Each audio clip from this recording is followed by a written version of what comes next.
m'appelle Basili Yorobi, je suis un entrepreneur, je suis d'origine ivoirienne et aujourd'hui ce que je fais c'est de pouvoir connecter les talents numériques avec des entreprises et je suis très heureux d'être au sommet de la diaspora à Strasbourg. Vous savez, la diaspora c'est une histoire, mais une histoire qui aujourd'hui doit se transformer en data.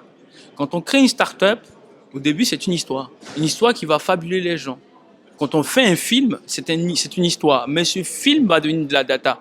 Le film devient une box office parce qu'il y a des millions de gens qui le regardent. Ces millions de gens qui le regardent, c'est de l'argent, c'est de la valeur. Aujourd'hui, moi, mon rapport avec la diaspora africaine est très simple. Quand tu arrives du bled, comme on dit, et que tu essaies de te faire un nom, en général, les autres diasporiques ne veulent pas te recevoir et ne veulent pas t'intégrer. Tout simplement parce que tu présentes une menace, parce que trop intelligent, trop ambitieux, trop révolutionnaire. Donc, c'est une relation qui est complexe et qui est compliquée. Pendant des années, moi, je suis sur la diversité. Cela ne veut pas dire que je n'aime pas l'Afrique. La diversité, pour moi, c'est à la fois être en Afrique, faire des choses pour les Africains, mais pas que. Je pense qu'il faut qu'il y ait des gens de la diaspora, des diasporiques qui font des projets pour l'Afrique. Mais je souhaite, ça c'est mon combat, que de plus en plus, on ait des entrepreneurs afro-descendants qui font des projets pour le monde. C'est possible. Voilà, c'est possible d'être un diasporique, un afro-descendant qui fait une solution pour le monde. La preuve, Calendly. Aujourd'hui, beaucoup de personnes utilisent calendly.com, mais n'ont aucune idée de qui l'a créé. C'est un Nigérien qui l'a créé. Vous voyez, on utilise tout ça pour pouvoir planifier des rendez-vous et c'est un outil puissant. Moi, je veux ça. Je veux qu'on puisse être des afro-descendants qui créent des solutions à la fois pour les nôtres, mais aussi pour le monde. Je suis d'origine ivoirienne à Yopougon. C'est un quartier populaire d'Abidjan, capitale économique de la Côte d'Ivoire. Quand on est dans un pays, je vais utiliser tous les termes, hein, PPTE, pays très pauvre endetté, pays émergent, pays du Sud, autant de termes pour définir des pays qui sont aujourd'hui sous forme de sous-développement. Alors, ce qui motive un jeune homme de mon âge, c'est de se dire, j'ai de l'ambition. Et s'il y a des plafonds de verre, comment je vais briser ces plafonds de verre? Donc, je m'inspire, je m'instruis, je m'acculture, je m'autodiscipline pour apprendre le numérique. Parce que je me suis dit que le numérique peut être un vecteur d'égalité. L'éducation en est un, la justice en est un. Mais le problème aujourd'hui de ces deux domaines, c'est qu'ils ont été corrompus. Le numérique peut être corrompu, mais lorsqu'on fait un savant mélange entre l'éducation qu'on fait par nous-mêmes et le numérique, on se libère. Et c'est comme ça que j'ai appris à coder. J'ai créé mon premier site internet, j'avais 18 ans. J'ai créé ma première start-up, j'avais 23 ans. J'ai fait un tour du monde entre 23 et 26. Et aujourd'hui, à 30 et des poussières, je suis à la tête d'une start-up qui est internationale et qui est mondiale. Et tout ça pour dire que c'est possible.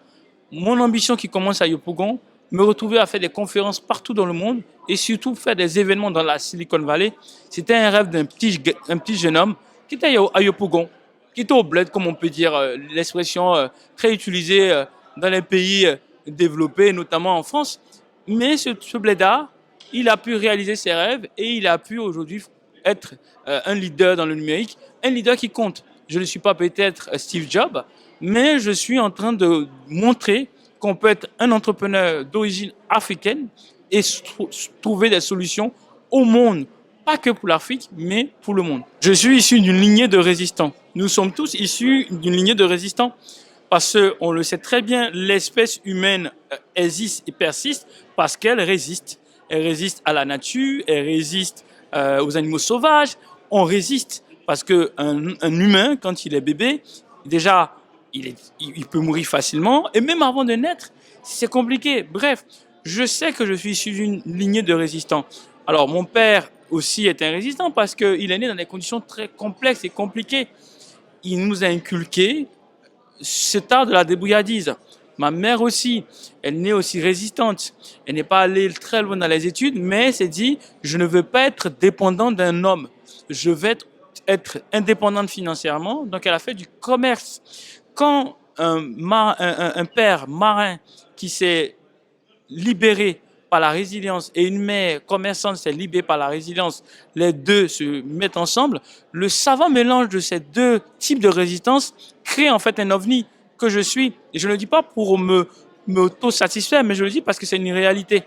Je suis né dans ces conditions-là et mes parents m'ont inculqué le tout de tu dois réussir. Tu es condamné à réussir parce que si tu ne te débrouilles pas pour réussir, personne ne va t'aider. Et quand tu as ça, tu as ce fighting spirit que souvent aussi beaucoup de nos frères camerounais, parce que au football, ils ont été toujours les meilleurs en Afrique parce qu'ils ont une fighting spirit qui manque aujourd'hui de plus en plus aux Africains. Et ce fighting spirit qu'ont les Camerounais dans le sport, moi je l'ai dans l'entrepreneuriat numérique et j'ai une ambition. S'il faut dépasser la Silicon Valley, j'ai envie de dépasser la Silicon Valley. Mais tout simplement parce que je suis né dans un environnement où papa et maman, ils ont battu, ils ont été des résistants. La deuxième partie de ma relation avec la diaspora était la suivante, c'est qu'au début c'était compliqué et complexe. Aujourd'hui, j'essaie de me dire qu'est-ce que je peux apporter à cette diaspora. Je ne vais pas la juger. Je vais l'accepter parce que cette diaspora a un récit qui n'est pas bon. Je vais l'aider à changer son récit et faire en sorte que son récit devienne la data. Et donc, c'est pour ça que je suis venu là et c'est pour ça que de temps en temps, je soutiens des mouvements de diaspora qui sont proches de mes valeurs. Mes valeurs, c'est simple, c'est inclusion, c'est ambition et puis c'est résilience. Dès lors qu'on est ambitieux, qu'on est résilient, et que surtout on veut vraiment aider l'Afrique, pas utiliser le récit de l'aide au développement pour se faire de l'argent. Parce que beaucoup de gens aujourd'hui dans la communauté, dans la diaspora africaine sont des agents doubles. Ils disent qu'ils veulent aider l'Afrique, mais en réalité ils veulent aider leur ventre, ils veulent aider leur poche. Et du coup ils récupèrent des fonds, ils récupèrent des sous, mais ça ne bénéficie pas à l'Afrique. Moi j'aime l'Afrique, j'aime aussi le monde, j'aide l'Afrique, j'aide le monde. Donc je suis là pour faire comprendre à mes pères, à mes consoeurs, à mes confrères, à mes cousins, à mes cousines, à toutes ces personnes-là qui sont ici, qui ont été pendant des années, qui sont même nées en France, que la force de cette diaspora, c'est les data. Tant que ce sera difficile de savoir qu'à Strasbourg, il y a par exemple des entrepreneurs afrodescendants qui travaillent dans la deep tech, ou qui travaillent par exemple dans l'électricité, ou qui travaillent par exemple dans la santé. Moi, c'est problématique. Je ne veux pas, on est en 2021, je ne veux pas encore demander à des gens en bouche à oreille, mais où je peux trouver des gens comme moi qui font des choses intéressantes. Je veux un site, je veux une application où quand je recherche une personne compétente, je trouve cette personne-là et cette personne-là, on m'introduit à cette personne et on essaie de faire des choses ensemble. C'est ce qui manque à l'Afrique. On manque de données ouvertes, données mutualisées pour le même centre d'intérêt, le développement de l'Afrique. Tant que les données seront parsemées et que les récits seront mal partagés, mal storytellés ou déformés, il y aura un problème. Aujourd'hui, il y a 3 récits sur l'Afrique et je vais arrêter avec ça. Il y a le récit de l'Afrique qui gagne. Il y a le récit de l'Afrique qui est en train de gagner et il y a le récit de l'Afrique qui ne gagnera pas. Moi, j'ai choisi le récit de l'Afrique qui gagne. Le récit de l'Afrique qui ne gagnera pas, c'est le récit de l'Afrique qui veut toujours se plaindre. On est des intellectuels, des experts en plainte. On ne passe jamais à l'action et on est là pour toujours dépenser de l'argent dans des choses qui ne servent à rien. Femmes de Strasbourg, afrodescendantes, vous êtes nos mères, vous êtes nos sœurs, vous êtes nos soutiens. Vous êtes toujours là pour nous. Il y a une chose que vous devez savoir, même peut-être 2 choses. La première chose, c'est que l'éducation permet de favoriser l'égalité. La deuxième chose, c'est que le numérique est un levier de croissance. Vous avez un enfant, vous avez une fille, un garçon.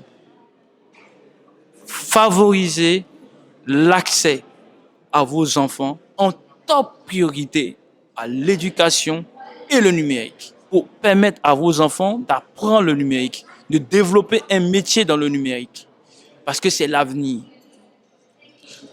Aussi, je vous encourage parce que vous devez prendre votre place. Vous n'êtes plus des femmes au foyer, vous êtes des femmes dans le foyer. Vous avez votre mot à dire et vous devez réfléchir votre foyer comme une entreprise avec des MVP, donc comme on dit en startup, Minimum Viable Product. Votre MVP, ce sont vos enfants, Minimum Viable Person.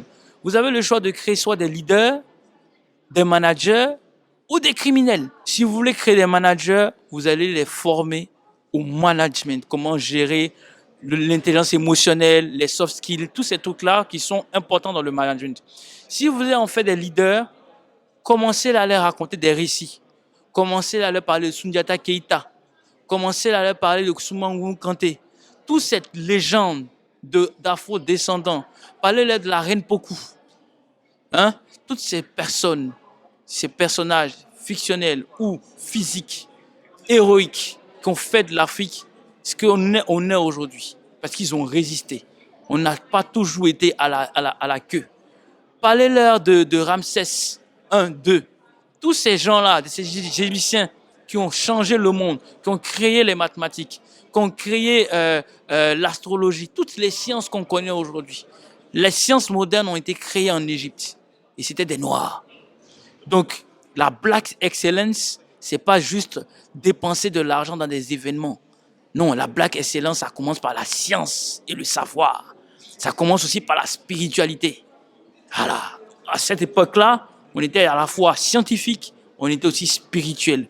Revenez aux bases, enseignez ça à vos enfants, les arts ancestraux, comment se soigner, etc., avec nos plantes, tout ce qui fait qu'on est africain.